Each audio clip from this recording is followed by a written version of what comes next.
What's up, guys? Luke here from Spotlight on Spurs. What a horrible, horrible week it was for being a Spurs fan. We came in so optimistic. Brian absolutely got us all pumped and ready last week, telling us that Frank is the man. Spurs are going to get over the line. He duped us into thinking that we could go and beat them lot up the road, but unfortunately, it's not the way it panned out. In a week where we've conceded 9, had hat tricks scored against us in both games, but we're here to break it down a little bit, go into a little bit more detail. It's not as negative as it sounds. There was definitely some differences in the second game, but to talk through it all, as always, the main man himself, the co-host, the one who's now put Spotlight on Spurs in his name as well, Mr. Chris. How are you doing, sir? Afternoon, mate. Yeah, I think now that I've signed the contract and I'm in there with you. I feel like that's it now. We need to make it official. So, now good. Just pleasantly surprised yesterday, and yeah, actually looking forward to talking a bit of Spurs because it was a horrible one when we done it. I think we done the chat on Sunday night.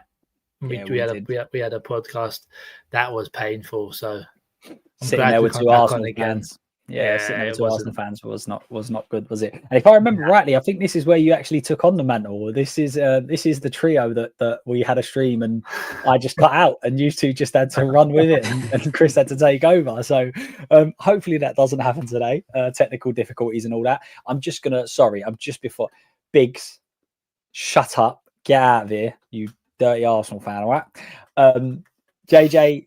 Mate, thanks again for coming on. Always enjoy having you on, having little chats around tactical analysis and everything else. And what a contrasting week for Spurs from one game to other. But anyway, how are you before we get into it? Yeah, I'm good, man. Thanks for having me back on. Great to be back on with you and Chris. And yeah, Chris, you nailed it last time, mate. So yeah, if anything happens, we're in safe hands. It's all good. There we go. So as I said earlier, a really strange week being a Spurs. I don't remember. I know there was the Chelsea game when we Spurs fans half celebrated the loss to Chelsea because we had the 9 men and everything else, but I don't remember too many times where we get beaten. And scoreline was fairly handsome, to be fair, but we came out of it with some credit. Some of the players come out with it some credit, and obviously it's disappointing to have 2 losses. As I said, 9 goals conceded, back-to-back hat tricks in both games. But Chris, just starting before we go into too much detail, just as an overview of the Arsenal game, as you've discussed, we had a podcast. We had to sit alongside 2 Arsenal fans who, to be fair, wasn't as gloaty as most would have been. But that Arsenal game was pretty rancid, right? It was just horrible from all angles. The boys, they should have just stayed in the change room, to be fair. If they not come out and not even show any fight or passion, for me, is the worst thing. You can understand losing if you've given it your all and you've just been out-pipped in the game and unfortunately it doesn't go your way. That happens. But yeah, for me, it was just no. They just didn't want to, like, I don't know if they didn't want to play or if the tactics were wrong. There's a lot, obviously, to take away from it, but just an absolute shambles to watch. And as a Spurs fan, when you're playing your arch rivals, these are the games where you want your players to turn up and put in 150% and actually give us that fight, that passion, and get us all up for it. So, yeah, not a good watch. Yeah, JJ, I think you summed it up pretty well there. What was your just quick thoughts on that Arsenal game? Yeah, it was pretty terrible, to be fair. The non-negotiables are just running around, right? Running around, give some effort, give some passion, do something, do anything. You can discuss tactics till the cows come home. You can talk about the setup, the team selection, whatever. But yeah, there's a minimum. You can put your under 16s out, and they've got to run around. They've got to get involved. They've got to try and do something. Got to try and defend. They've got to try and attack. We did neither of those things in that game, and we just waited to be rolled over. And unfortunately, that lot over there are very, very good, and so they rolled over us very easily. I think I said it at the time. They won't be given too many easier games in like a big derby, big important match. They won't be given many easier games than that, and that's pretty poor in terms of a Tottenham team doing that. Yeah, 100%. And funnily enough, I'm glad you mentioned that, because we kind of discussed this on that Sunday night straight after the game. And we was on a neutral channel where they bring on different fans, and basically he started with us. It was like, what was the game like? And I went, Arsenal. He was like, how good were Arsenal? I was like, Arsenal weren't that good. Arsenal didn't get our second gear. We just didn't get our first. And there was they didn't need to be that good, did they? And he was going, I think you're being a little bit unfair. I think they made Spurs look bad, and I was like, I generally don't think they did. Like, and it's no disrespect from them. I'm not saying that they're poor and we're just a bit poorer. It was just a case of they didn't even need to get out of second gear. So yeah. I've wrote down a few things, and we don't have to go in again too much detail. I don't want to go over it. It's been a while now. We want to talk more about the PSG game and the differences from what we see. But one of the questions that I've wrote down was, are Arsenal that good, or did we make them look good in your eyes, Chris? Or a bit of both, obviously.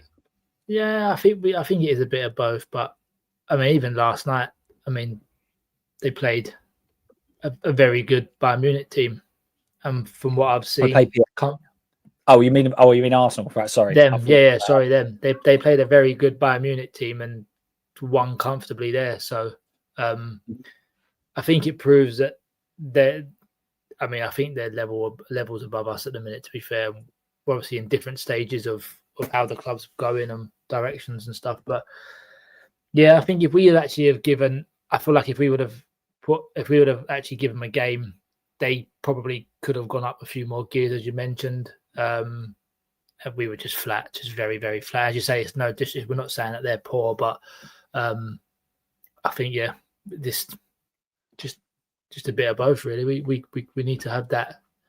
These games are just more than, I mean, you want to beat your rivals, obviously, but again, every fan to walk away from that game just thinking, I mean, the amount, I think at half time, I scrolled through Twitter, and the amount of people that were just like, Frank, get him out. Let's cut our losses. And I'm like, it's getting that bad already. Like, are we at that stage? But it's just, I think the emotions, the importance, as you say, the necessities of that game, it just brings that side of Spurs fans that want instant change, unfortunately. But even the second half, come out and try a little bit more, but just not good enough all around. Yeah, and as you said, I don't know any, well, that you would get the odd ones, obviously, but I don't know any Spurs fans, JJ, that were like, we should go there and beat them. We should go there and go toe-to-toe with them. I don't think that was the expectation, but the expectation as an absolute minimum is to try, right? It wasn't, it felt like we just, I don't even know whether it was a case of we was overawed. I don't know whether it was a case of we didn't even feel like we had the confidence to go and beat them. It was almost like we couldn't be bothered to even try. It was a real strange one. In terms of what I said, in terms of were they that good or were we that bad? Do you agree with Chris that it was a bit of a mixture? And as I said, I was not under any illusions going there and expecting a dominant performance and going to go toe to toe like we have done in previous, probably 5-6 years ago now. But the minimum is just to try hard and, as you said, run around, right? Yeah, I agree with what Chris has said there. Like, it's a bit of both, but it was more. We'll never know, because obviously it didn't happen. We'll never know what would have happened if we'd have played better. If we'd have played better, do they step forward, step up, and still beat us and still move up through the gears? Right? You never know. You can't know that kind of stuff. But the minimum level from us is go there and play better and see what happens to you. But going there and playing the way we did and then getting turned over the way we did is unacceptable. So, yeah, it was really poor performance. And I've heard a few people, after the game over the weekend or the early part of this week talk about, well, the team selection set us up for defeat. And I disagree. Like, the team selection doesn't really matter. You can select anything you want. You can put any system and formation, and players can stand wherever they want on the football field. And you can still get a result. You can still go out there, do the things you need to do. You can still perform really, really well. And we did none of that stuff. So regardless of whether we played 5 or 4 or 2 double pivot or whatever, 2 up front, makes no difference whatsoever. We went in, whether it was the players, whether it was the coaching staff tried to manage the game, like they tried to make it not so emotional, not a big derby, keep it on an even keel, go out there and perform. It's just another game. I don't know what led to that performance, but whatever led to that performance, it was unacceptable. And yeah, they just had to do it against that lot, didn't they? It had to be awful against Chelsea, and then you're against Arsenal and you go and do it again. Like, when will these players ever give the fans a break? Yeah, and that was one of the key points that I think was actually forgotten, because there was such a gap between the Chelsea game and the Arsenal game. But the Chelsea game was so bad, it was like that should have almost been part of the team talk to say this needs to be improved because of that. But I know there was a gap. I know it was a bit, but for me, that was part of it. And what you've just said is nigh on exactly what I said. George Sessions, the journalist, tweeted about what he would do before the PSG game, and he said, I'd go back to 4-2-3-1 and have a go, but I can't see it. And my exact words back to him was, it's about intent. You can field 10 attacking players, but if your intent is to sit back, then it doesn't really matter. And if you go back to that Arsenal game, and again, this is not me slating them in any way, they actually had 3 attacking players on the pitch, because Mourinho is a midfielder, so they only had Eze, Saka and Trossard. And yet every single one of their players were intent on attacking, and therefore making a great attacking threat all over the pitch. So I completely agree, JJ. It doesn't necessarily matter who you have on the pitch. If you have 4 strikers and ask them all to sit on the edge of the box and sit back, then that's exactly what's going to happen. But you have kind of answered it, and I'll go back to you straight away, JJ. Do you think that Frank got it wrong, or do you think it was more to the players? Was it a bit of both, or is it, as you said, we don't really know, right? We don't really, because this has happened so often through so many different players and so many different managers at Spurs. We get these type of performances. Is there more to it than just a player and a manager? I'm not going to draw it back. It's really difficult to kind of draw it back over previous managers, different sets of players and stuff like that, different circumstances. So I don't want to like bash the coaching staff with that kind of thing. But what I do want to say is that the first 30 minutes, even though Arsenal only had one really good chance kind of 3 minutes in, I was sitting there absolutely dreading it, because what I could see is the complete inability to move forward, the complete inability to secure the ball higher up the pitch. And it was literally a matter of time, because we weren't providing anything on the other side of the football.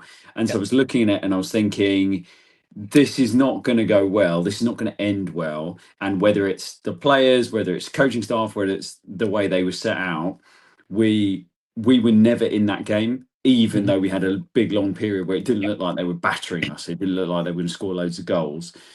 And it looked like the players didn't understand the system. And that's really disappointing. For 30 minutes playing with 3 at the back, the centre-halves didn't know when to step. Arsenal, we know, don't have an out-and-out striker, right? So they're going to play with a false 9. We've seen that. We know it's coming. You've got to deal with that situation. When you play with the 3 at the back, you've got the freedom for centre-halves to step out. They didn't know when to. They didn't know when to move into those areas. We constantly got drawn out to the flanks where Arsenal wanted us to be, so they could play quickly into the middle and then play forward. It was, the players weren't identifying it on the pitch. I think the coaching staff didn't cover themselves in glory in terms of trying to transmit messages onto the pitch as well. It was, whether or not it was the wrong team selection or the wrong system to go with. I don't really mind that 3 at the back could have definitely come out there and provided a better performance. There were solutions available to the players that were out there on the pitch at that time that were evident for anyone to see, and we didn't do any of it. Yeah, and I've started mainly because of YouTube and the amount of times we go on shows afterwards, we talk about a game, and there's an incident that happens that I remembered at the time and completely forgot about, and then I'm like, oh yeah, actually we should have spoke about that a bit more. So now what I've started to do is like really write down while I'm watching a game, write down minute up what I've seen and everything else, and I probably wrote it 4 or 5 times in the first half. no intent, no. When you're playing in a defensive block and you're against the dominant team, you need to have that player or them breaks where they go, hang on a minute, we can't just throw bodies forward because they're dangerous, right? That person's dangerous, that ball dangerous, whether it's a player running with the ball, whether it's running in behind. At no stage did I not only think we wouldn't score, but there was stages where I thought we're not even going to attack here. Like we got nowhere to go at all. And that for me is the big thing when you're playing to play that sort of way. Conte played it quite well, sitting back, absorbing pressure. And granted, he had Harry Kane and Son at the other end of the pitch, but that's where you find the solutions, right? You don't necessarily have to be a team that create chance after chance in terms of pressing people, being high up the pitch, dominating play. But if you're playing on the counter, you need to make sure that when you go with intent. I keep saying it, I've said intent about 15 times already, but that was the big difference. And I think they had no fear of anything that we could do in behind, right, Chris? They just felt that they could just keep pushing up as many as possible. I think the amount of times that you see the ball go to the right back, left back, and they'd play it forward to the, I don't know if they're playing with right wing, left wing, or right cam, left cam, whatever it was. And they'd get the ball and then they'd be like, they'd look forward, there's nothing there. So they'd always have to turn inside or turn backwards. And that to me was one of the key things that stuck out. Also with a three at the back, I know JJ touched on it just there, but I think the goal that they scored, we always had two centre-backs pressing the ball player, because again, they don't play with an out-and-out striker. So one person's marking and the other two are there to sweep up, cover, wherever it may be. It was always just, well, I'll just go because there's no one else to mark. So we seem to give them a lot more space because we were getting drawn in a lot, because again, whether it was the tactics, whether it was the players, not really. You normally, when you play a back three, you've got a striker. Normally most teams, 99% of the teams play with an out-and-out striker. So someone's always got to be on that striker, and the other two are there, as I say, to sweep up. So yeah, I think, and as well, the Thursday before we had a chat, and I think most people actually thought we'd play a three at the back as well. And I think every Spurs fan was expecting it, but when we played it against PSG at the start in the Super Cup final, again, it's probably one of the only games where we've lost it, but Spurs fans were like, what a performance.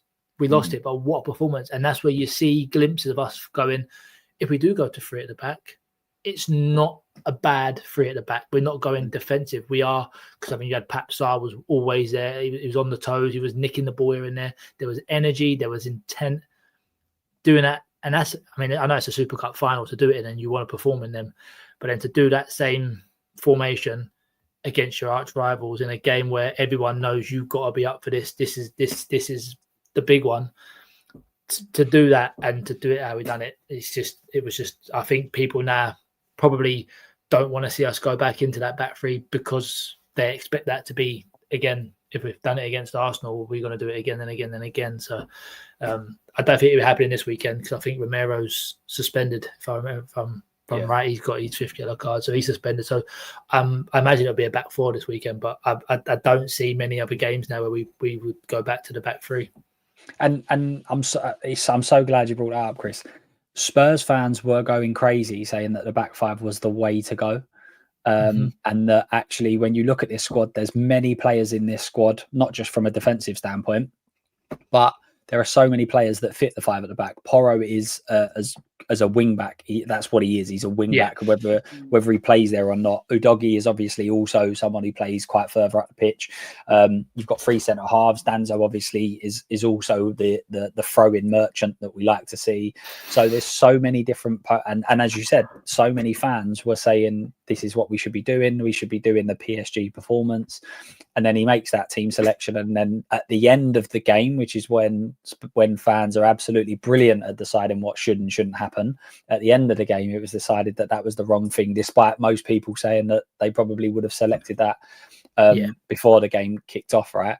So and just before we move on to where did it change and move on to the PSG game, Adrian's just put in the chat, Gray and Bergvall obviously came away with some positive reaction from fans.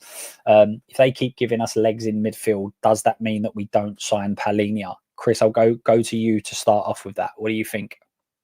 I don't know. I think we still sign him. even if it's for a year or two, just so, again, he seems like he's a leader. He's got experience.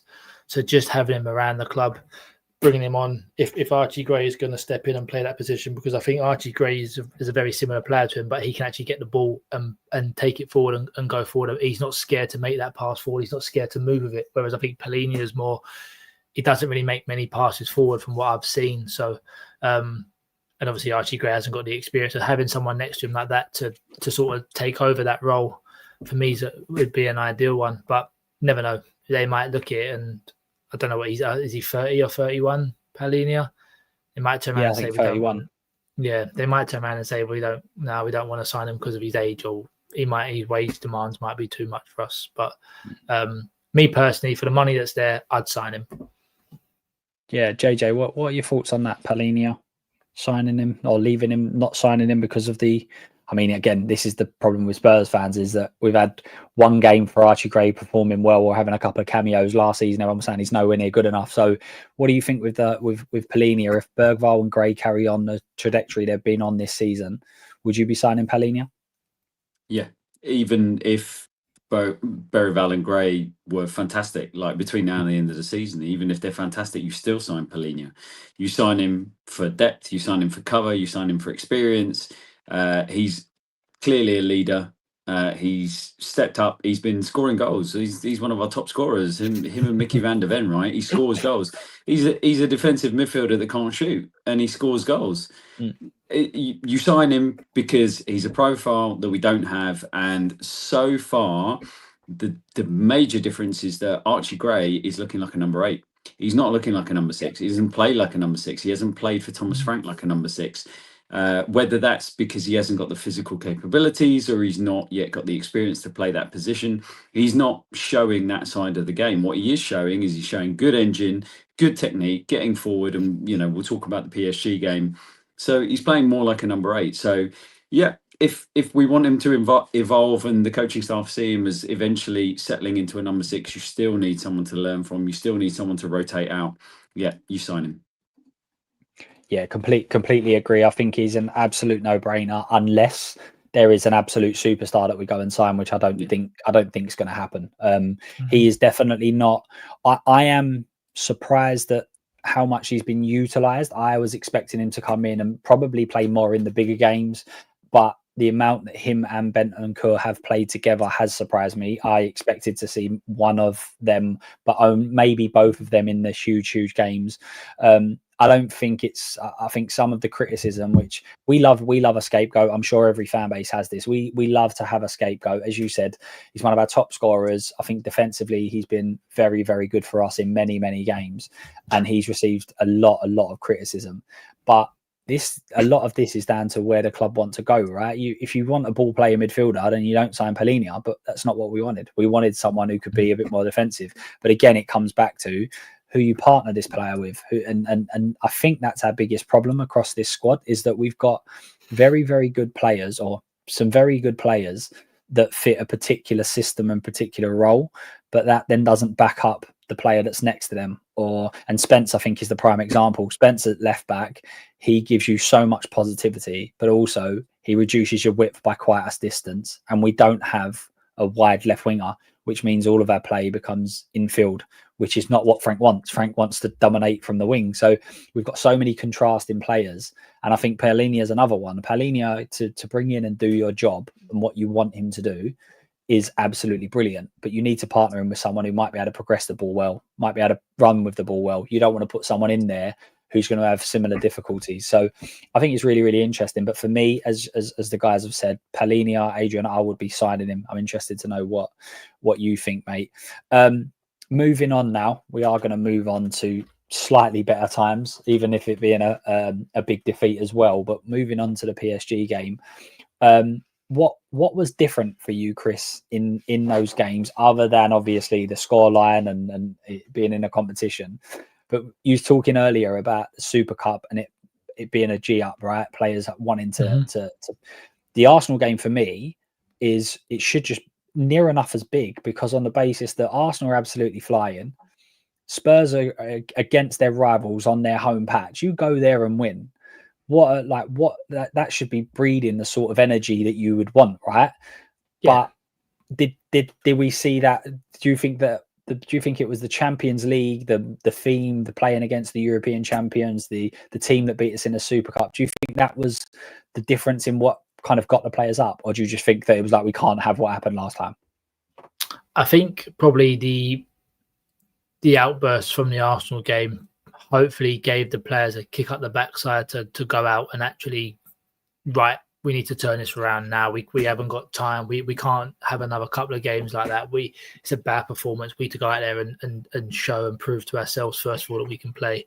Couple of takes from the PSG game for me. Again, as you mentioned, Spence on the left, great up and down defensively. He just got no left foot. And I think if we have a Dogi in there, again, the up and down's good. Defensively, he's not probably as good as Spence, but naturally left-footed, it just opens up so much more for you going forward. Midfield, I did like the midfield. I thought it was quite good. A couple of times where I think a few people might have switched off. A couple of goals they scored, though, were quality. That Vitinha's goal, it was just picking it out. He got no chance. So, but yeah, no, it was a lot more, I think the Arsenal, the poor performance at Arsenal and the outcry they must have seen, and that hopefully was to push up to say to them that we've got to perform here. We need to bounce back on a positive. Yeah, and I don't know if you see it. I don't know whether any of the watchers have seen it as well. Lovely Glenn Hoddle was commentating on a game and said Spurs would absolutely take PSG shooting from there. What a goal that is! About Vitinha's first goal, which is just comedy gold, really. But JJ, what was different for you? What sort of impressed you about the changeover? Because there's another thing in this, in that it was a hard, difficult defeat, and then only a few days later, playing another massive game, and that can take its own toll. But what positives did you see in the game? What was different for you? There was a lot more energy to it. I was impressed that they changed the system. So my initial thinking, and I said this before the game, was that I thought they were going to go with the three at the back, because my feeling was they were going to use a week of post-international break and then the quick succession of Arsenal away, PSG away, and then an upcoming Newcastle away. And I thought they might work on the 5 for a period of time so they could really bed it in and really work on it. They didn't. They went with a change. It was a fairly standard 4-4-2, a narrowed off 4-4-2, if you like, when we were trying to progress the ball forward.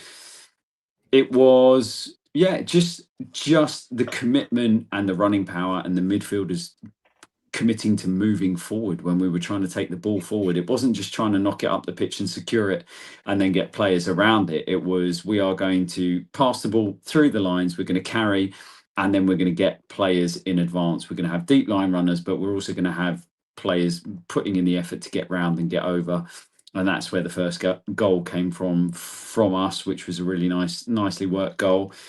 Midfielders getting up and getting out there. No, fixed double pivot in front of a back four. Defensively, it was a terrible game. We didn't have a great game. You could tear that game apart from a defensive perspective, but from an attacking intent perspective, given everything we've seen, I was impressed that they could put down that performance after the lack of confidence that's probably going around after the last couple of games. Yeah, and you actually mentioned it there, just in terms of and I can actually see where you're coming from in terms of it being Arsenal, PSG, Newcastle, very difficult games. Let's just sit in, let's play the 5 at the back, do the PSG from the Super Cup sort of tactics. So do you think that the reason that he reverted away from that was because of how bad the performance was? You think that he would have been at 5 at the back if we'd have had a decent performance, even if we'd have lost difficult game 2-1, something like that at Arsenal, you think we'd have gone 5 at the back, but you think that poor performance made him completely change up his tactics? Yes, I do. Honestly, I do. I think that if you look at it from a training perspective, it's about the amount of minutes you can get on the training field to bed something in and bed it down. And this is one of the rare occasions we've had since going into the international break to have about 5 days once everybody returned to actually work on a system and then be able to use it in a consecutive kind of run of games. They would have been able to switch for the Fulham game back to a 4, which is what they predominantly be working on, and probably 4-2-3-1 on the weekend. But Yeah, I had it down that they might use that as an opportunity just because they had more minutes on the training ground to really bed it in. Yeah, that definitely makes sense. Hotspur Hood coming in with Romero proved again inconsistent play and overrated. He's not a huge fan of Mr. Romero, are you, Dan? You're not a huge fan of him.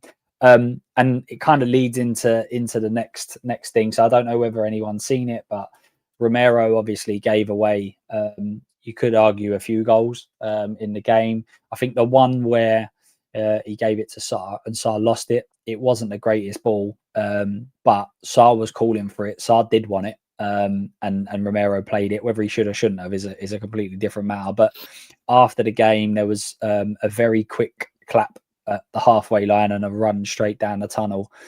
Obviously, when Romero was first selected as captain, there was a lot of people that were very happy, but there were a lot of people that said some of his behaviour previously doesn't represent some that a captain would show. So, for instance, his Ange Postecoglou back in tweet, I think it was, came the day of Frank being appointed, which was very, very poor. And there's numerous other bits and pieces that have come from what you wouldn't want your captain to do.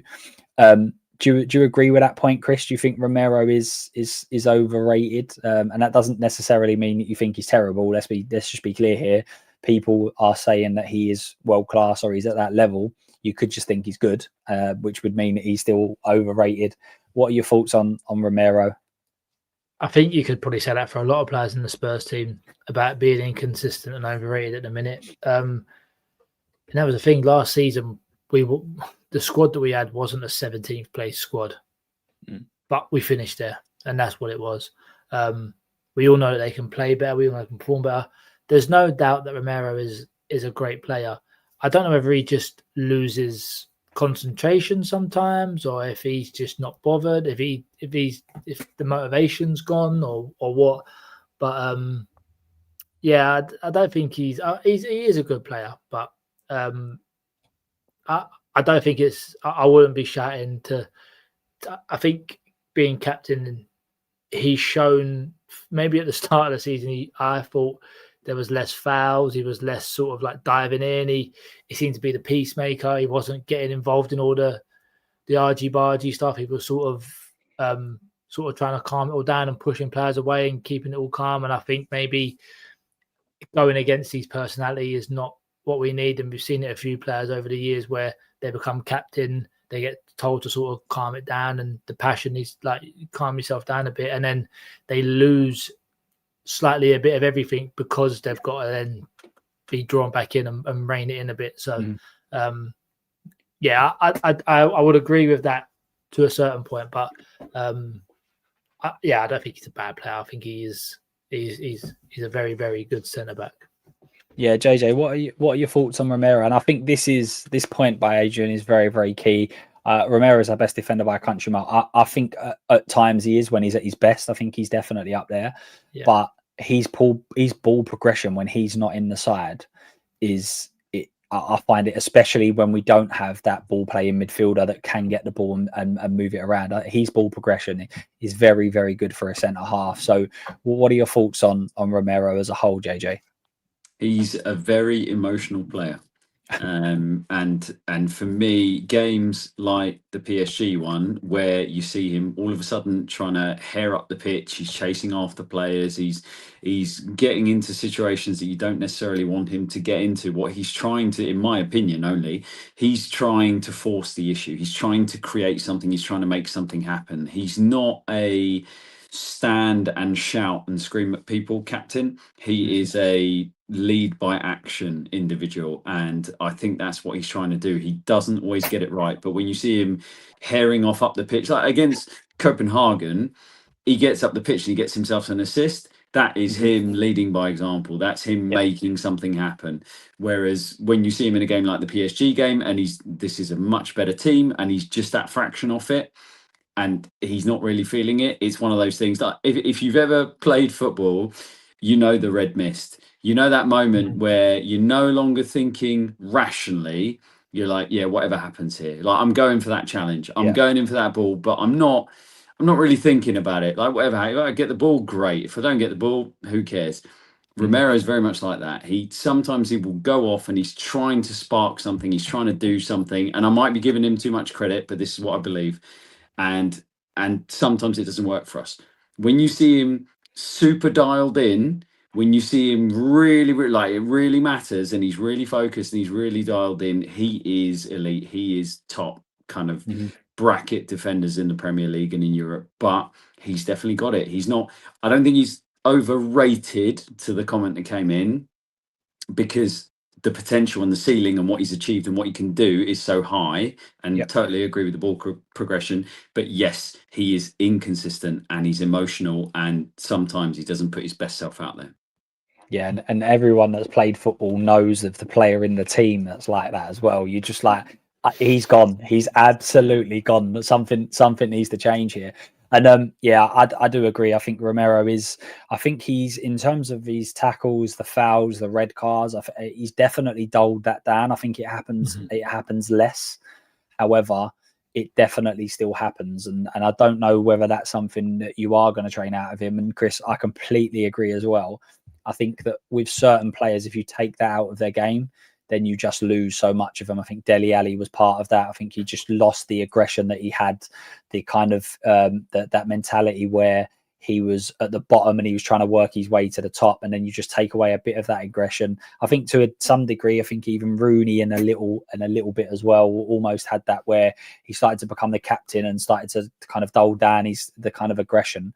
And I think that became a bit more of a problem. I would rather have a player that's absolutely up for it and affecting games, 20 games a season, and lose them for a few through suspension or whatever it is, than have a player that's not at their level but gets through 30, 40 games. You know what I mean? So Romero is rash in games when the game is drifting away from us. I don't think it's just necessarily drifting away from us. I think it can just happen in the spur of the moment for no real reason. Like as you said, I felt that Romero had his best games in the bigger games, but the last two big games that we've had, that has obviously not come to fruition. Chris, I think you mentioned it a little bit earlier as well, and just in terms of like how good or not good is this group of players. Like we had it where we obviously won the Europa League. We obviously finished really, really poorly in the Premier League last year. Is it a case of, do we have certain players in this squad that can go up levels, but there's certain players in this squad that are nowhere near it? Is there an imbalance there? Is everyone not good enough? What are your thoughts on the sort of the squad level at this moment in time? I think if you asked everyone to pick, if you ask all Spurs fans to pick an 11, you're going to get the same rough squad that's going to come out with a very similar formation. So we all know what our starting 11 is. For me, it's more when you look at the bench. That's where you start to see it. The depth we haven't had the depth now for years. We haven't got 4 or 5 players that we can bring on who are going to make an impact for me, or who are knocking on the door where it's a case of they should be starting. It's normally a case of, well, he played well last game, so he should be definitely getting a run out of games. And that for me personally is how I see it at the minute. Individually, we've got loads of players. We've got loads of young players that have got a lot of potential, and they show it. We've got a lot of players that have been here for a few years now who we've seen very good. I think Bissouma's one where you when we signed him, everyone's going, what business? Like the money we got him for, you can't fault it. And then it's like, where's that player gone? Again, is it a transfer thing for us? Are we buying players that are good and then they come to Spurs and they drop off for whatever reason it may be? But for me, I think it's not that we've got a bad squad. We've got a good squad. It's just it must be something like motivation, because we have a couple of games where we look okay and we're involved. Again, Arsenal, nowhere near it. PSG, a lot more intent, a lot more passion, a lot more willingness. I do feel like Bergvall, when he does play in the midfield, he does give us that. He does progress the ball more than what we've seen recently with Paulinho and Bentancur. So I think, a mixture of everything really is what we're lacking. We're not going to solve it by going, I mean, we can go and sign 5 or 6 absolute superstars, But again, if the tactics ain't there, if their players are not being utilised to their full potential or playing the way that they fit into roles, then we're gonna keep going around in a cycle where we're gonna sign players that are good and they're just not playing in a system that brings out all their qualities. Yeah, and this goes back to what I kept saying about the ownership and knowing where we're going and having a plan, right? You can go, and it feels like we go and we try to sign the best manager that's available at any given time, when in fact we need to create an identity, a philosophy, a way of playing, and then go with that and appoint and sign players that fit best. So that might mean that we're not going for the best player that's there, but actually this one really suits the system that we're looking to play. And also, if this manager moves on, then when the new manager comes in, it's very similar. That we're not trying to change it constantly. We go from, I mean, Porro and Udogie, I think, a prime example. They are two wing backs that have been signed to play under a five at the back system with Conte, with Nuno, and now they're playing wing backs. Now they're playing fullbacks, and we're sitting there wondering why they're struggling in certain aspects. Yeah. I think the Porro thing is I think part of that. We start to see a real bad decline when Porro is massively overplayed. I think when he's overplayed a lot and he plays a lot of games, we see a real bad decline in him. However, when he's a bit more fresh, I think he performs better, which is obviously going to happen for everyone. But JJ, what do you think? Do you think that this squad is good enough to be competing for? And again, not using Arsenal as the barometer here. We're not expecting to go and turn over Arsenal on their own patch, but put up performance. Do you think this squad is good enough to be able to take Frank and possibly Spurs fans to where they want to go? Not now, depending on what you want out of Tottenham. But yep. we've got to look back at the last kind of 6-7 seasons. You got to look at the churn in the managers, the styles, the recruitment that's been done. Our recruitment's all over the place.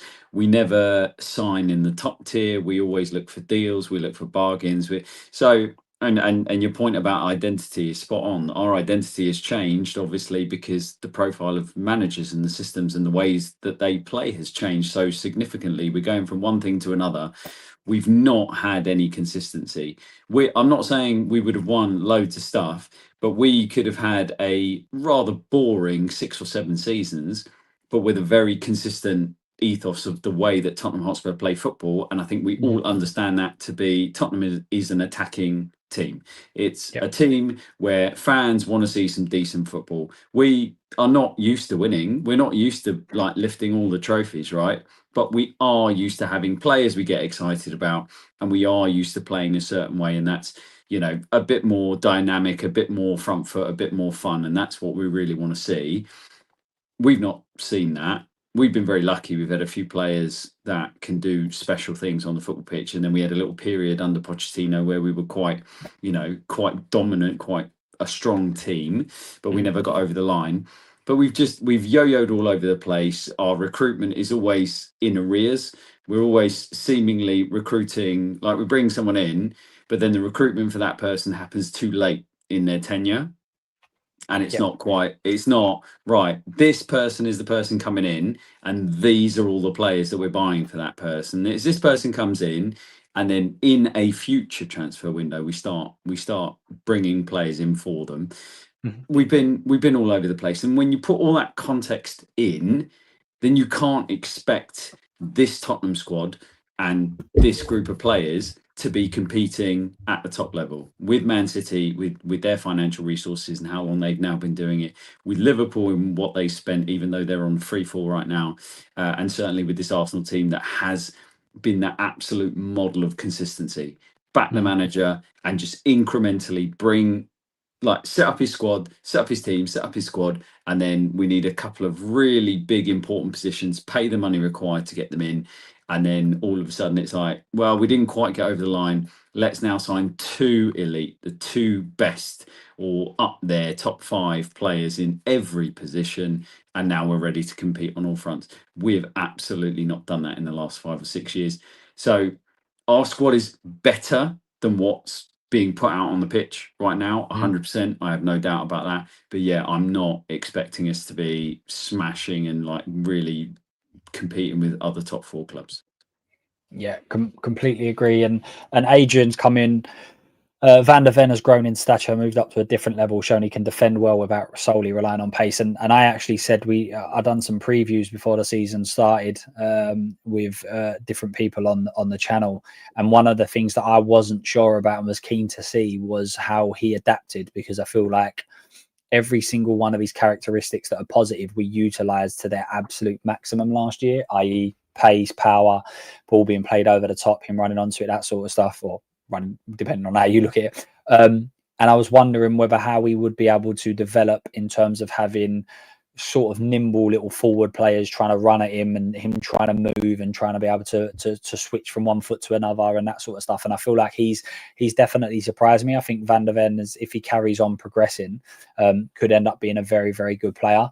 And yeah, I completely agree. I think that he's shown me a different side that I wasn't sure he was capable of going to. So completely agree with you with that. Adrian, what do you think this club needs moving forward? JJ, you've kind of spoke about it, consistency, having the same manager around for a while. Obviously we can all sit there and say go and sign the star players. Frank, for me, doesn't scream that he needs star players in his team for them to be able to compete.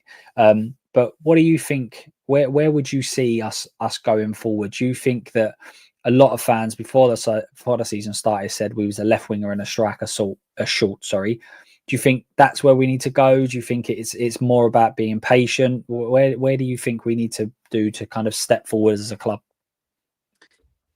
I think we definitely need. And you will always need this. It doesn't matter if you've just won everything. You're still going to need to go out there and you're going to consistently sign high quality players in the positions that you need them. And it might be that some clubs need less than others, but we need more because we're not there yet, right? So we need to sign consistently high quality players.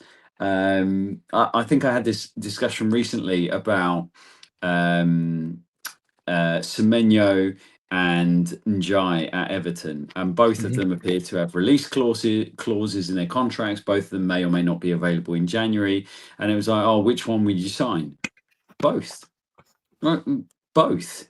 One's got a 65 million release clause, one's got a 50 plus, and depending on what you want to do, unfortunately, what we're doing is loading up on a particular position that we've actually signed loads of players, but all of them for 30-40 million. But I'm not yet seeing what they're going to be able to do in the short term. It's you do that and you consistently do that and you do it with the ethos that whoever is going to be at the helm can come in and work with those players, because you've got an overarching philosophy of how you want to do things. And it doesn't really matter if somebody's going to come in and it's a Conte back five merchant or it's a 4-2-3-1 Pochettino merchant. It doesn't really matter if the overall ethos of how they're going to deploy players, they will be able to do that. They'll be able to take these high quality, because you've done your consistent recruitment, they're going to take these high quality players and they're going to put them and they're going to make it work, because you can do that as a coach. So we need to do that. We need to still continue to move forward and do that. But yeah, the coaching staff have definitely got a lot of work on their hands in terms of, you can't just always be, well, these players are rubbish, sign new players. It needs to be find solutions with the ones we've got first, show us that we're moving forward, show us the positivity, show us that you've got solutions with what you got, and then hopefully on top of that, the board layer on bringing in players to supplement and improve you going forward. Yeah, Chris, is there anything? And well, let me just start this off. You can't mention Harry Kane, right? So, is there anything that you want to see from Spurs going forward that's not Harry Kane? Because I think that dream's gone there. Nah, I don't know. I'm still got hopes on that. I think we need probably a left wing, left back. I'd like to see us go and get another goalkeeper, a left winger, and a striker, and just cut our losses on the ones that we've got up front now. And I think that's a very important thing, is that we've signed Richarlison, we've signed Solanke, Premier League proven, whether they don't fit in our system. The injuries seem to be the problem. They're just not good enough. They're just not what we need for this standard that we're trying to get to. Whatever the problem may be, it's just quite clear that it's just not working. but we need to move them on before we can go and sign. I mean, if we go and sign another striker, we've then got 3 strikers in this club, which ain't a bad thing. But when 2 of them are probably not as good as we want, I think also I was actually going to ask you afterwards. Signing someone like Simmons from another league, obviously the Premier League's a different beast in football in itself, and everyone knows it comes with all the different pressures and stuff that with that. Would you want to look at Spurs to sign? I mean, it's quite hard because you're dipping into a small majority of players, because you don't want to go down to the lower teams and start signing their best players if they're not the right fit for us. But would you like to see Spurs signing more players from the Premier League more often? Because I feel like when we do sign players from the Dutch league, the German league, the Italian leagues, we don't always seem to get the full potential out of them, even though they have amazing seasons in there and they show a lot of potential with historical transfers as well. I know Xavi Simons has only just turned up and we're starting to see little bits here and there, but I was going to actually ask you about that, the Premier League signings. I've just literally wrote down Xavi Simons' name to kind of have a chat about him in a little bit. So I don't know whether you're like looking and they got little cameras around my house or something like that. But I have absolutely no problem with us signing players from the Premier League or from abroad. I don't mind, as long as they're fully scouted and there is an understanding in terms of what we want them to come in and do. What I don't like is that we ask them to come in and do a completely different job to what they've been specialists at. I feel like we've done that with Frank, to be honest with you. Frank's very first comment when he came in was, "I'm going to play great attacking football," which is not what he's renowned for. Why do you? And it kind of links in with what JJ said earlier. We've got an idea, and then we go and decide that we're going to get a manager who Nuno done the same thing. Well known, very good at defensive football, counter-attacking, and he comes in and talks about how proud we're going to be as Spurs fans because of the attacking football. Just doesn't make any sense. So I have no problem with Spurs going out and signing. Listen, it works for Bayern Munich. It worked for Man United for a period. You go out and you sign the very best players in the league that you're in, and as long as they fit the system and they're scouted correctly, you can absolutely do that, especially nowadays. The amount of top players or very good players at lower league teams. Cunha is at Wolves. Wolves are bottom of the table at this moment in time. I think Man United went and signed their top player. If you go and sign the top players from these clubs, you make them weaker, which we shouldn't be looking to compete with the bottom of the league, but you make them weaker and you make yourself stronger. So I definitely feel like you pay a premium for that, which is understandable. Yeah. You can't go and sign, say, for instance, you wanted to go and sign, we've just said you wanted a left back, you wanted a left winger, you want a striker, we need a central midfielder as well. Them 4 players. If you go and sign top Premier League in them 4 positions, you're looking at hundreds of millions of pounds, because everyone just goes, well, every player's worth 50 million, 60 million. So whereas if you go abroad, you can probably get something cheaper. So I don't have a preference, really. I don't think you should solely just scout in the Premier League, and I also don't think you should solely just scout abroad. I think there needs to be a mixture, but we need to get it right, because going on, and we'll go to JJ on this just next, but part of the problem that you've just mentioned in terms of having all of these players, nobody wants them. It's because the recruitment hasn't been good enough. Because if the recruitment was good enough, people would want these players, right? So, JJ, what are your thoughts on Simmons and whether you would go abroad, Premier League, etc.? I think I agree with what's just been said. There's definitely minimising a level of risk by signing from the Premier League, because the one thing you can say is that the pace, the intensity, the physicality, they have seen it, and if they are performing week in, week out for a club, you can take that off the table. You can say I'm comparing apples and apples, not apples and oranges. So you can take that off the table. You can say, right, Iliman Ndiaye, he's killing it in the Premier League. He's shown he can do it against physical defenders, against pacey, fast, people that are going to put him under pressure, and he's still got the technique and the skill and the feet to be successful, right? So that's lowering your risk, but you pay the premium. So it's up to you. But if you back your recruitment team and if you back your scouting, then you can operate at a cheaper level, and you've got a much bigger market. You've got this huge market out there of players from all of the other leagues that you can go into, and you can find the right profile, you can find the right players for you. You don't need to narrow it down. And if you're Tottenham Hotspur, we have to, with the finances that are available to us and with the club that we want to be, not the club that we are right now, but the club that we insist we want to be, we should be doing both. You should be nailing it on both of those sides. You should be saying, right, the absolute players that we need, if they're not wanted by anybody bigger than us or higher than us, we go get them from the Premier League. And otherwise, our scouting networks are absolutely killing it, and they're, you know, turning over gems and finding great players, and they are finding absolutely the players we want. Other clubs are able to do this. They're able to bring in the players. They're able to find players that can immediately replace the ones who they're selling on for great value. I'm not saying that we should do it specifically for revenue generation, but that's another upside to it. Another upside is if you sign better and you've got better players and you keep improving the level of the players you get in, the players that you then want to move on are far more desirable for other clubs, because they're like, okay, Tottenham don't want that player, but that's still a brilliant player. I would still pay money for that player. Whereas when we're trying to get players out the door, it's, you know, it's like pulling teeth. Nobody wants them. Yeah. There's a lot of, I see a lot afterwards, sorry, look about the whole Eze Simmons comparison and games and goals and whatever else. And it does make you think, like, not I think Simmons is going to be a good player, and I think he is going to come good.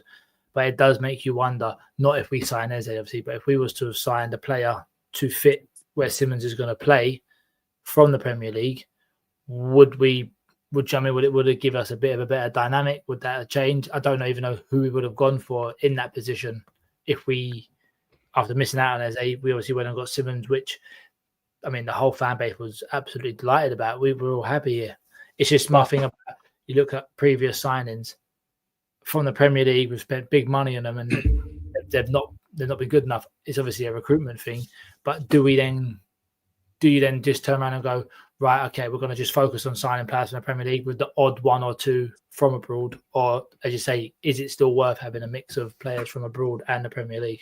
I think you can pick out arguments that suit every narrative you want with this, right? I mean, you can go and name all of the negative players or players that have signed from Premier League to Premier League clubs and go, it never worked out, you shouldn't do that, you shouldn't pay the premium, and then you could name just as many that have worked out and been unbelievable.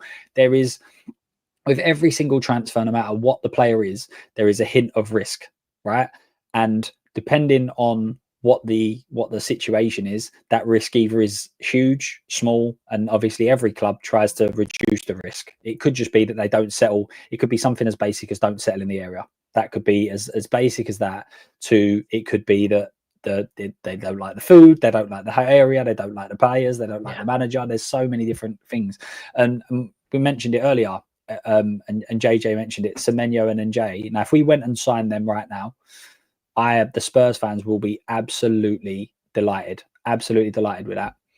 One came from Sheffield United, and one was at Sheffield United, and the other was at Newport. I think he was on loan in Semenyo. And so you haven't got to go and sign elite of the elite. You haven't got to go and look at your like go and shop in your top brackets. If you was to scout very well, there are players all over the world that you can pick up. And again, that's using two great examples. There'll be plenty of players that have stepped up from the Championship that are nowhere near good enough, and we've probably bought most of them because that tends to be what we do. But what I'm saying is that you can fit every single narrative to kind of whip your argument. The facts is that if your recruitment is well, and I look at teams like your Bournemouths, your Brentfords, they recruit exactly how they want to play. They don't go out and go, let's get the player because he looks good and he's probably going to be worth more. But I like your comparison with Eze and Xavi, and I think that just proves where the clubs are at right now, right? So with Xavi, you're not buying him on the player he is now, you're buying him on the potential, right? Yeah. And you pay for that because the selling club knows that he's going to get better and be worth more. What Arsenal have done, they've gone out and spent the same money for a player who's 6 years older, but he's Premier League proven and he's here to do the impact, to make the impact right now. That's the difference in the clubs. We are not shopping in the market where we're bringing in players to really come in and deliver at this moment from the very start. We're looking at a bit more of a project because, as you said, we're slightly behind Arsenal, whereas Arsenal have done all that planning. They've signed all the players that were going to come and get better, and now they're looking to just bring in the players that take them over the line, which is JJ. I think that's what you were saying. We're not at that level just yet. Yeah. Just to say on that one as well with Eze is that Arsenal have effectively, like whatever analogy you want to use, Arsenal have effectively done all the work, right? They built their house, they baked their cake, whatever you want to say, and now they're garnishing it, right? It's the finishing touches. So Eze is here, do it now today. Tottenham are miles behind. We got a lot of work to do. So yeah, we are signing, and let's be honest, we went hard after Simmons because we didn't get Gibbs White, and then we didn't get Eze. So that's why we've dropped that amount of cash. I'm not convinced that Siemens gets signed if we'd had a different outcome in those signings. I don't think we would have added him as a future player at that level. And also with Maddison, if Maddison gets injured, is that somewhere that you look? I'm so glad you brought up Morgan Gibbs White, because I think that massively impacted the plans going forward. I think that Morgan Gibbs White was going to almost be played majority of time as an 8, alongside Palhinha. That being the player that can get around the pitch. He's very good on the ball. He can take the ball deep and be able to run with it. I feel like that was the real, almost the star player that they wanted to bring in. And then when there was no alternative, we're now sitting there with, and exactly what you just said about Eze Xavi. I don't think Xavi was really on the radar. Now, when I say that, football clubs have got hundreds of thousands of players, and that's why it's hilarious when managers like Arsene Wenger say, "Oh, we was looking at him." It's like, "Yep, you've scouted thousands upon thousands of players, and Spurs would have had that." So, but I have no doubt that Xavi Simons, when you go into the very start of that window, they were not looking at him as one of the guys to go and get, and things happen, and that's why you end up going for him. But I agree, Chris. I think Xavi Simons is going to be a very good player. I don't think it's going to be anything to do with the expectations or anything like that. This kid I've been saying it for ages, has been a wonder kid since 12 years old. The pressure's been on his shoulders since day one. He's played at PSG, PSV. He's played at where else? Barcelona. He's played at all big clubs. I don't think that's the pressure. I feel like in recent weeks, I'm seeing things from him where he is improving, and I think he is going to keep getting better. But we need to have a system in place that allows him to flourish. I don't think he's the kind of player where you put him in and he goes and he beats 4 players and he sets up a goal or anything like that. I feel like he's very a system player where you get the right players around him. Where I think he likes to play 1-2s. He likes to play intricate football. And if you've got players like that around him, I think he will get better personally. So that's where I am with Simmons. But going on to obviously the PSG game, moving into now Fulham, the game, the team that was selected against PSG, there is an argument to say possibly a lot of them should stay and be in the team for the weekend. But that does mean that Simmons and Mohamed Kudus are not in the team. Where do you think we're going to go, or where do you think Frank's going to go? And would you agree with what give me what you think Frank's going to do, and do you agree with it, or what you would do in terms of Simmons and Kudus? Would you just go with the same team that PSG played against PSG, or would you change it up, Chris? I think he has to change up with Romero's suspension. So I think we do go to a back 4. I think we go to the 4-2-3-1 against Fulham. I'd like to see probably Porro, Danso, Van der Ven, Udogie, and then I'd like to see Palhinha and Bergvall in the middle with Simmons in front of them, and then Odebert wide left, Kudus wide right, Kolo Muani up front for me. That's my team if I'm picking it. Do you agree with that, JJ?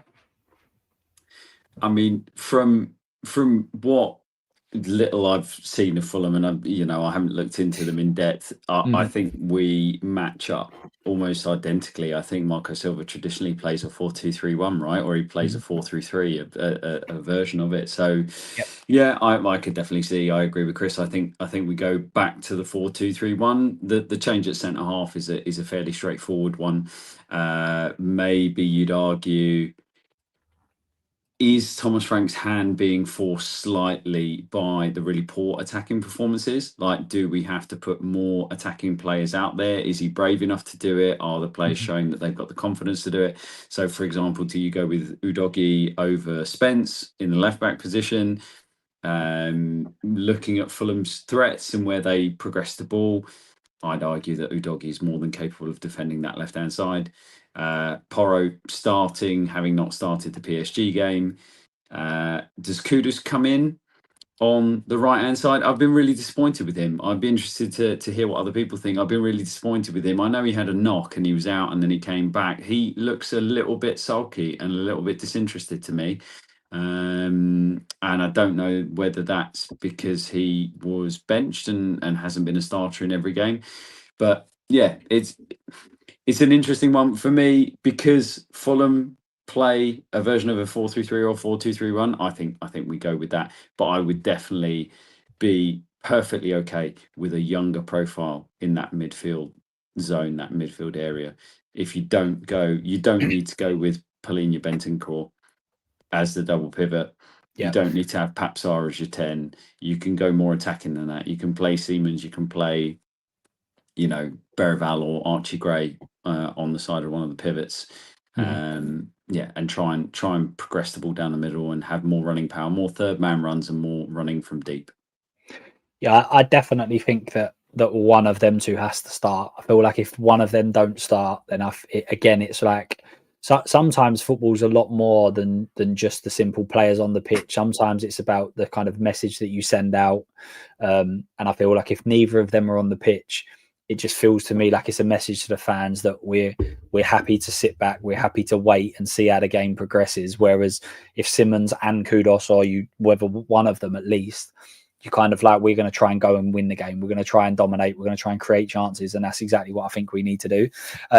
I think that, and I said this, I was hoping that Xavi would make a little bit more of an impact, but I always felt that with Kudus on the right-hand side, you needed to have better players around him, because otherwise, if he's easily marked, he's on the right-hand side, you do similar to what Arsenal have done and teams have before as well, where you just kind of bunch him and stop him at source, and he ends up running around and there's no one really to get out to.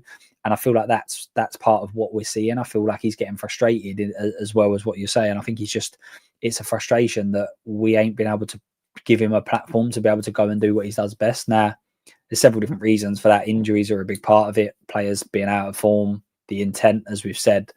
But this is where the West Ham fans were saying that they see too much of this from him, sulking, not being able to kind of get consistent and everything else. He had a brilliant, fantastic few opening probably couple of months really, but it has dipped a bit. But has the team dipped? Is again, it's one of them that's a difficult. Be interesting to see if players do return, whether he returns back to what we've seen, or whether he continues to play. In terms of like the settled sides that we're saying and everything else, obviously there's been a lot of like partnerships that have been consistent. Centre back partnerships, Bentancur, Palhinha seems to be quite consistent. Are you a fan of, and we have to be flexible because of the amount of games, but are you a fan of it being a more settled side that play quite regularly? Or do you think that Frank likes to rotate, switch between formations, looks at what the opponent can offer? Are you a better fan of there being some sort of rotation, or more of a, this is the 11 we're going to go with pretty much most weeks, Chris? Time of year as well. I know I mentioned it on Sunday about the busy December period that's coming up. I'd like to see a bit of rotation in December, and I think all the players need to understand that it's squad management as well. You can't have 8-9 games in December. I think that's what it roughly comes out to, and play the same 11. You just can't do it. It's not going to be possible. So definitely for December, I'd like to see the rotation, and then back in January again, I'd like to see a bit more. Don't know what the word is, but just put a bit more of the same, keeping it where players are playing next to each other, whether it is going to be if he pairs Palhinha with Bentancur and Palhinha with Bergvall, Bentancur with Archie Gray, and that way you've got sort of one of each doing a job each. and giving everyone else a few players. I think we'll make a couple of signings in January as well, probably on loan, just because the World Cup's coming up and I can see a few players wanting to get away from their clubs to try and get some minutes in. So I can see us definitely making a couple of signings in January as well, just to give us a bit more depth. But time of year is obviously a hard one. You want to see the squad rotated and you want to try and get away from December with as less injuries as possible.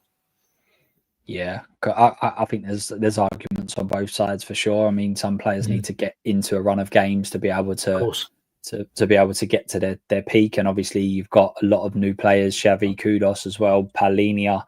They're all new players trying to fit in. But JJ, what's your assessment in terms of a more settled side for you? If, as I say, there has to be rotation because of the number of games, but are you a fan of there being like 3 or 4 changes every single game, or a more settled team?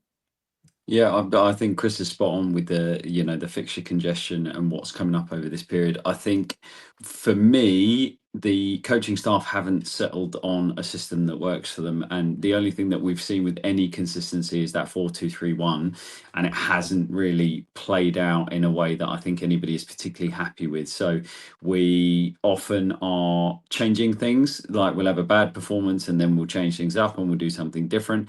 For me, it's not the personnel have to change. You simply have to do that when you're still in, well, we're in obviously 3 competitions now. We were in 4.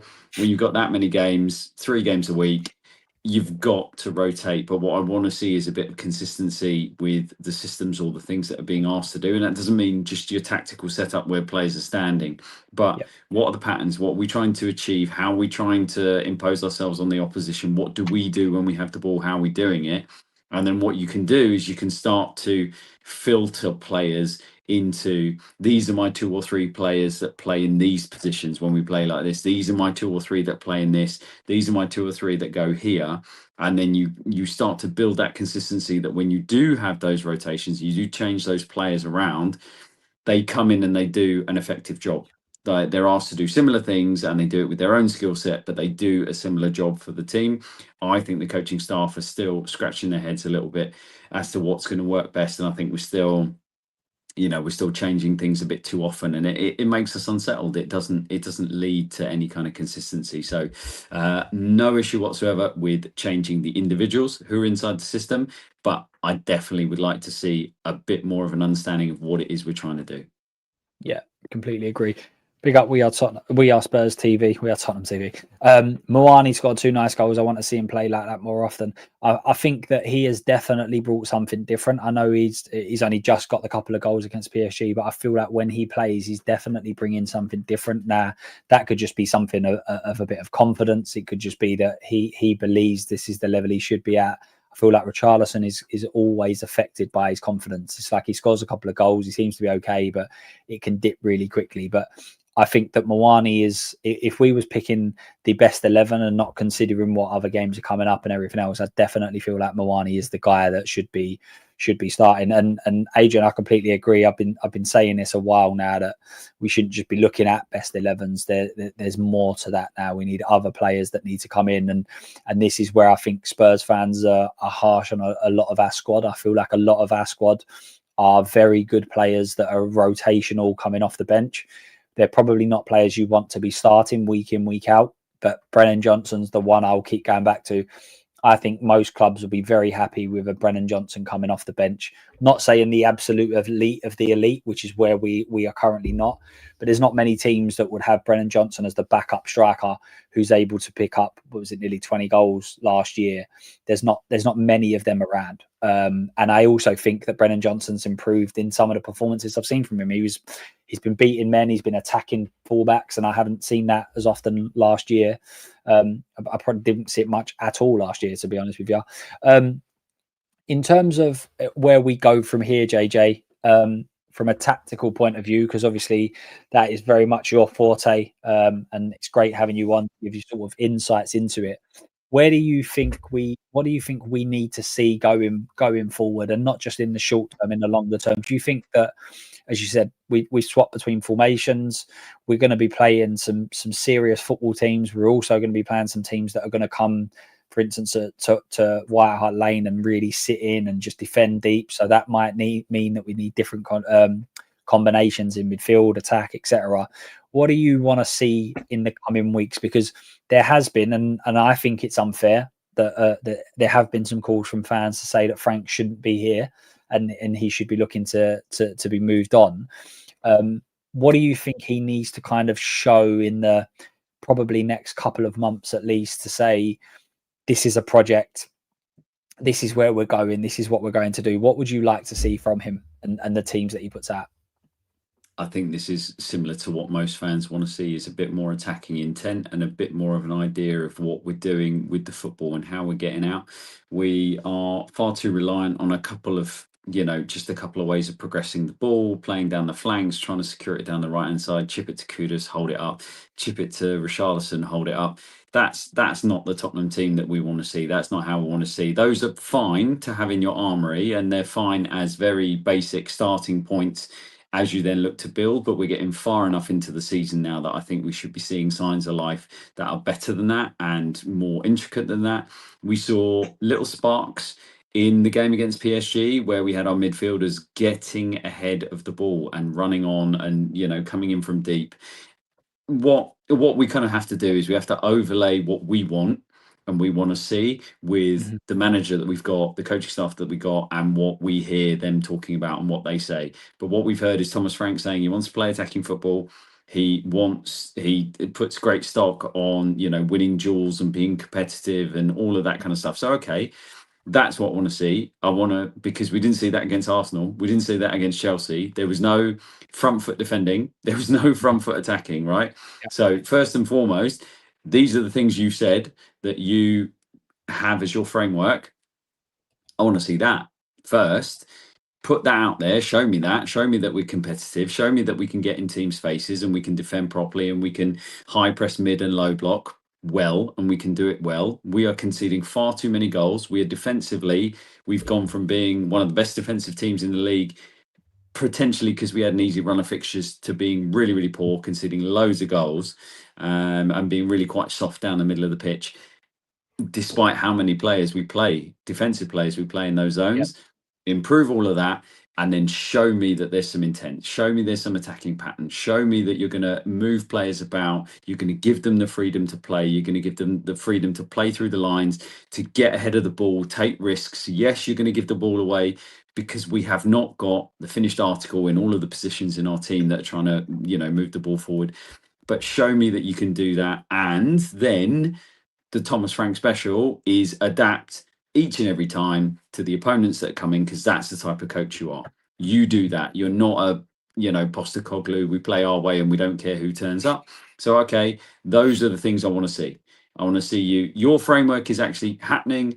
We're progressing the ball a bit better. And then you've got those tweaks. You are identifying the weak spots of the opposition, and then you are exploiting them. And I don't think we're doing that either at the minute. Yeah. Chris, what changes do you want to see? Is it, and this is what I've always said about particularly the Spurs fan base, is that if you're a defensive manager and things go wrong, you don't have a lot of time.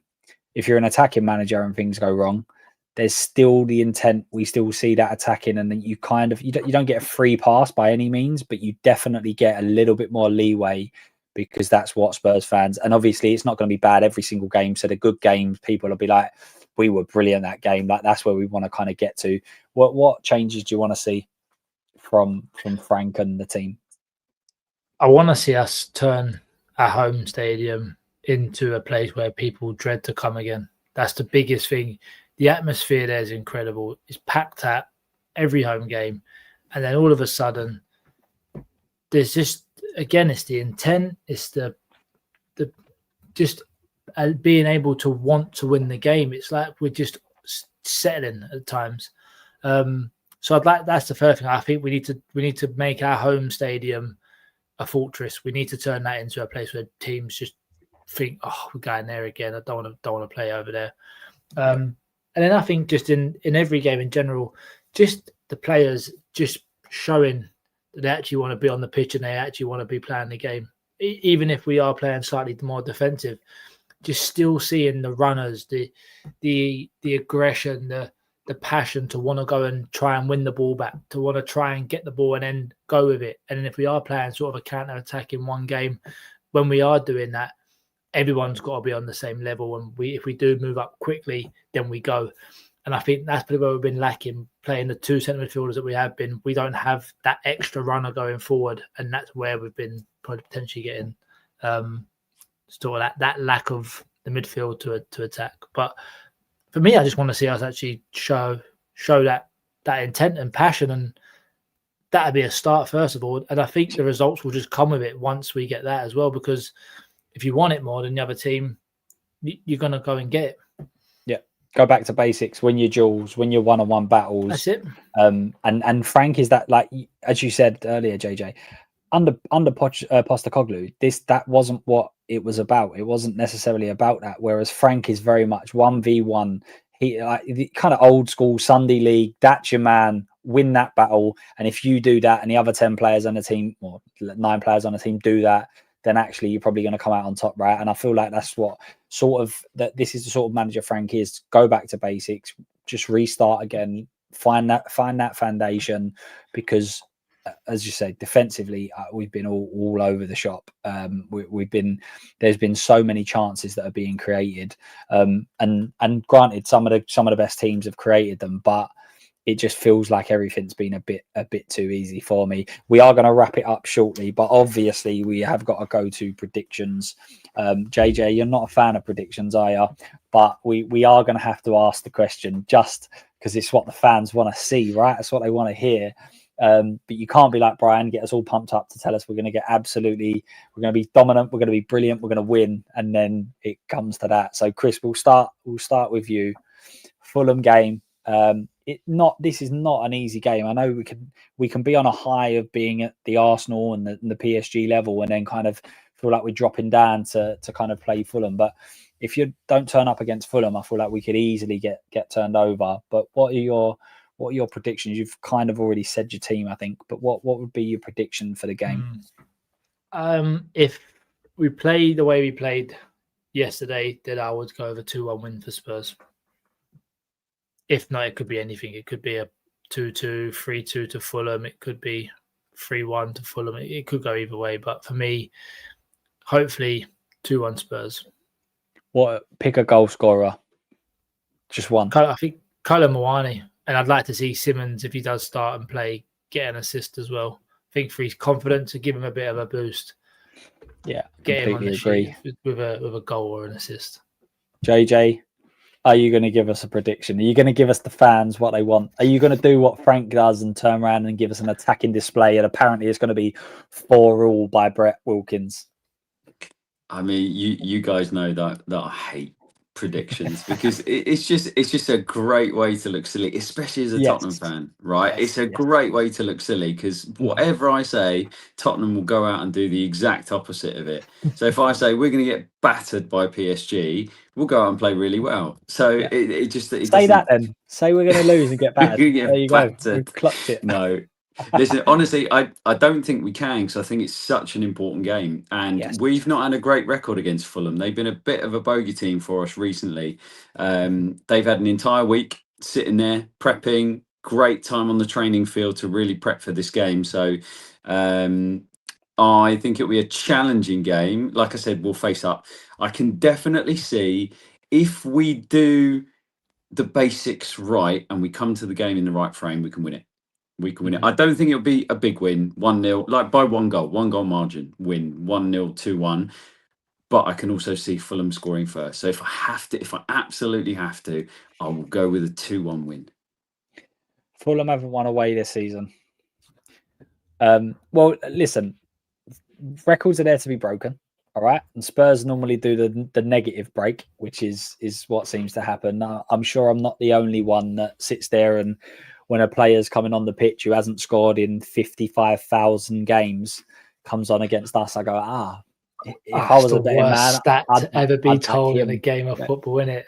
It's been 5,925 minutes since he scored. Comes on, first touch, bang, top corner. I like Dominic Calvert-Lewin last year when he hadn't scored in like 3 years and then turned into prime R9 just for about 20 seconds and then has gone back to his usual self. It's absolutely brilliant. JJ, thank you so much for coming on. I really enjoy having chats, especially coming from a more tactical side. What have you got anything coming up recently? I've been telling everyone in the chat to make sure they go and follow you on X and on your YouTube channel as well. Have you got anything coming up in the next couple of weeks? Yeah, thanks for having me on, guys. Really enjoyed chatting with you. You'll know I do a lot of stuff with Jim over at Spurs, and I've got my own channel at the Full Co. You can find me on YouTube, normally doing game breakdowns, and yeah, if you want to hear some sarcastic stuff out of me, then you can follow me on Twitter as well, because that's where I normally drop some nonsense when I'm in a bad mood with Tottenham.